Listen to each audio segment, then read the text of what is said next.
Hello, എല്ലാ കൂട്ടുകാർക്കും നമസ്കാരം. സീരിയൽ മാനിയ വെറൈറ്റി സ്റ്റോറീസിന്റെ ഏറ്റവും പുതിയൊരു വീഡിയോയിലേക്ക് എല്ലാവർക്കും സ്വാഗതം കേട്ടോ.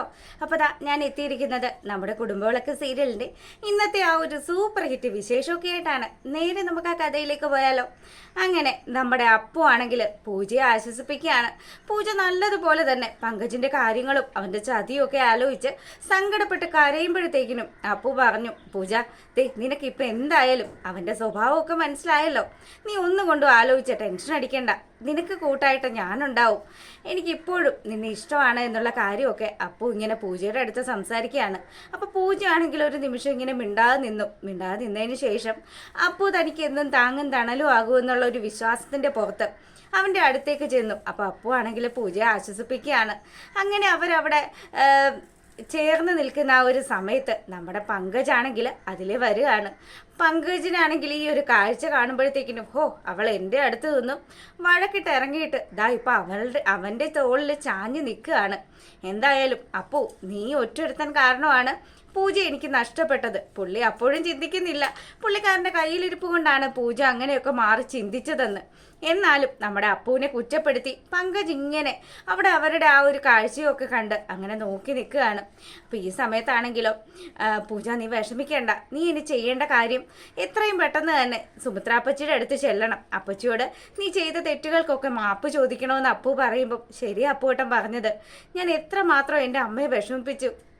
രഞ്ജിതാൻ്റെയും അതുപോലെ തന്നെ അവരുടെ മകനും പറയുന്നതൊക്കെ സത്യമാണെന്ന് വിചാരിച്ചിട്ടാണ് ഞാൻ അങ്ങനെയൊക്കെ ചെയ്തത്.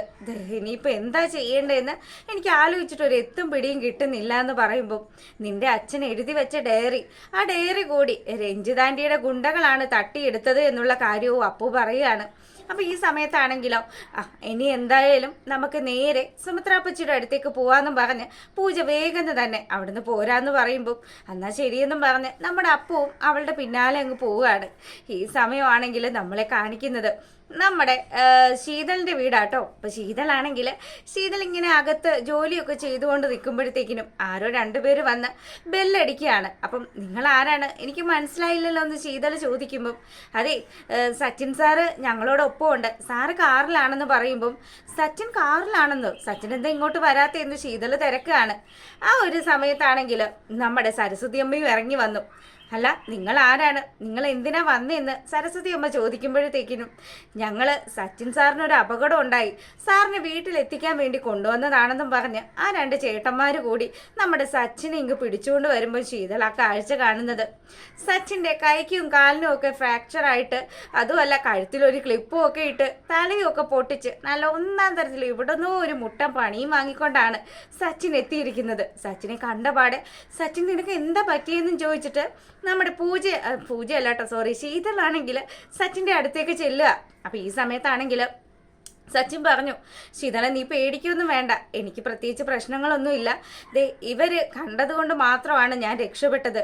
അല്ല സച്ചിൻ നിനക്ക് എന്താ പറ്റിയെന്ന് പറയുമ്പം എടി എനിക്ക് ആദ്യം ഒന്ന് പോയി കിടക്കണം, നീ എന്നെ ഒന്ന് പിടിക്ക് എന്നും പറഞ്ഞിട്ട് സച്ചിൻ നമ്മുടെ ശീതളിൻ്റെ ഹെൽപ്പോട് കൂടി വീട്ടിനകത്തോട്ട് കയറി പോവാണ്.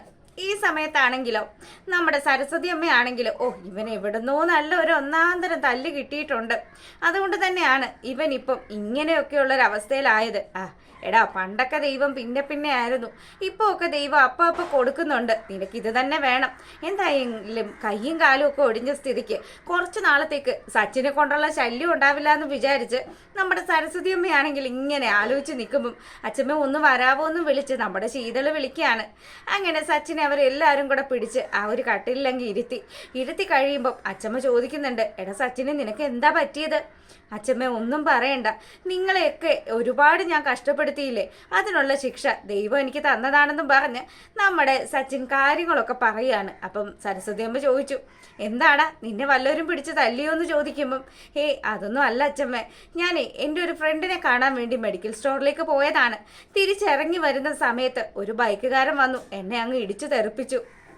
അന്നേരം ഞാൻ ആ റോട്ടിൽ പോയി ഇങ്ങനെ വീണ് കിടന്ന സമയത്താ എൻ്റെ കൈക്കും കാലിനും ആ ബൈക്കാണെങ്കിൽ എൻ്റെ കാല് വഴി കയറി ഇറങ്ങി എന്നുള്ള കാര്യവും സച്ചിൻ ഇങ്ങനെ പറഞ്ഞു. അപ്പം സരസ്വതി അമ്മയാണെങ്കിൽ അപ്പം അതാണ് കാര്യം, ഇനിയിപ്പോൾ എഴുന്നേക്കാനൊന്നും പറ്റില്ലല്ലോ, അതുകൊണ്ട് തന്നെ നമ്മുടെ ശീതളിൻ്റെ സഹായമില്ലാതെ സച്ചിൻ അവിടുന്ന് മാറാൻ പറ്റില്ലല്ലോ, അതിൻ്റെ ആ ഒരു സോപ്പിടലായിരിക്കും ഇവിടെ നടക്കുന്നതെന്ന് അച്ചമ്മ ഇങ്ങനെ കണക്ക് കൂട്ടുകയാണ്. ഈ സമയത്താണെങ്കിൽ സച്ചിൻ പറഞ്ഞു, ശീതളെ ഞാൻ നിന്നെ ഒരുപാട് വിഷമിപ്പിച്ചു, നീ എന്നോട് ക്ഷമിക്കണം, ദേ എനിക്ക് നല്ലതുപോലെ വിശക്കുന്നുണ്ട്, എന്തെങ്കിലുമൊക്കെ ഉണ്ടാക്കി തരുമോ എന്ന് ചോദിക്കുമ്പം അതിനെന്താ സച്ചിനെ, ഞാൻ ഉണ്ടാക്കി തരാം, പിന്നെ ഇനി നീ എൻ്റെ അടുത്ത് നിന്ന് മാറരുത്, ദേ എപ്പോഴും എൻ്റെ അടുത്ത് നീ ഉണ്ടാവണം, ഞാൻ ഒരുപാട് നിന്നെ വിഷമിപ്പിച്ചു, അച്ചമ്മയും എന്നോട് ക്ഷമിക്കണമെന്ന് പറഞ്ഞ് സരസ്വതി അമ്മയോടും ഇവ മാപ്പ് ചോദിക്കുമ്പം അച്ചമ്മ ആലോചിച്ചു, ഈശ്വര ഇനി വീണ വീഴ്ചയിൽ ഇവന്റെ കിളി വല്ലതും പറന്നു പോയതാണോ എന്നുള്ള രീതിയിൽ.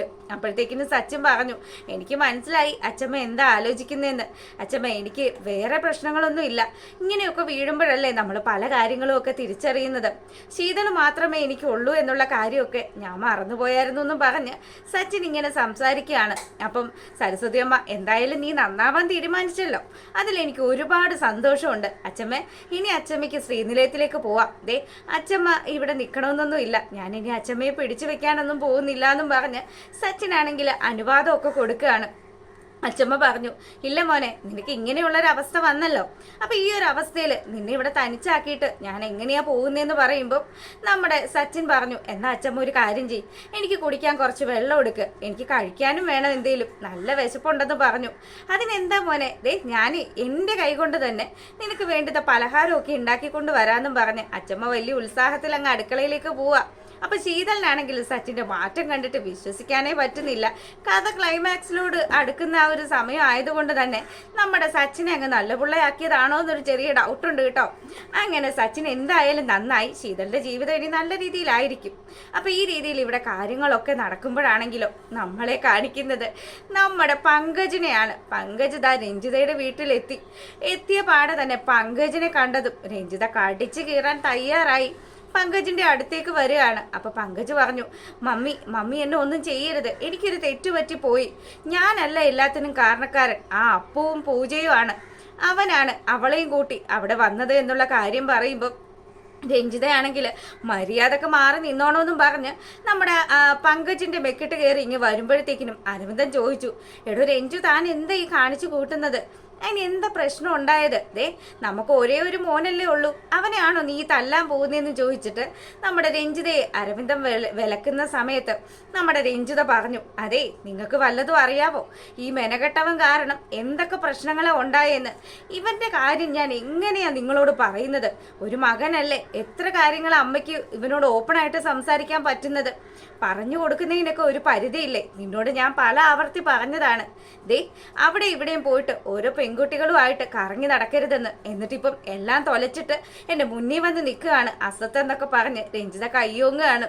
ഈ സമയത്താണെങ്കിലോ നമ്മുടെ പങ്കജാണെങ്കിൽ എന്ത് ചെയ്യണം, തൻ്റെ കയ്യിൽ നിന്ന് അങ്ങനെ ഒരു അബദ്ധം വന്നു പോയി എന്നുള്ള രീതിയിൽ ഇവൻ ഇങ്ങനെ നിൽക്കുമ്പോഴത്തേക്കിനും രഞ്ജു നീ ഒന്ന് തെളിച്ചു പറയും, ഇവൻ നമ്മുടെ ഗസ്റ്റ് ഹൗസിൽ ഒരു പെണ്ണുമായിട്ട് പോയി, പൂജയാണെങ്കിൽ ഇവനെയും അവളെയും കൂടെ കൈയോടെ പിടിച്ചു, എടാ നമുക്ക് എന്ത് കാര്യം ചെയ്താലും അതിലൊരു സത്യം ഉണ്ടാവണം, ഞാനുണ്ടല്ലോ, ഞാൻ ഈ സ്വത്തുക്കളൊക്കെ അത് നിന്റെ പേരിലേക്ക് കൂടി വരുമെന്ന് വിചാരിച്ചിട്ടാ ഇത്ര കണ്ട് കഷ്ടപ്പെട്ടത്, ഇനി പൂജ ഈ ജന്മത്തിൽ നിന്നെ കല്യാണം കഴിക്കാൻ തയ്യാറാവില്ല എന്നും പറഞ്ഞ് രഞ്ജിത്ത് ഒച്ചപ്പാടും ബഹളവും ഒക്കെ ഉണ്ടാക്കുമ്പോൾ ദൈവമേ മഹാഭാവി എല്ലാം തൊലച്ചിട്ട് വന്ന് നിൽക്കുകയാണെന്ന് പറഞ്ഞ് അരവിന്ദനും തലക്ക് കൈ കൊടുത്തു.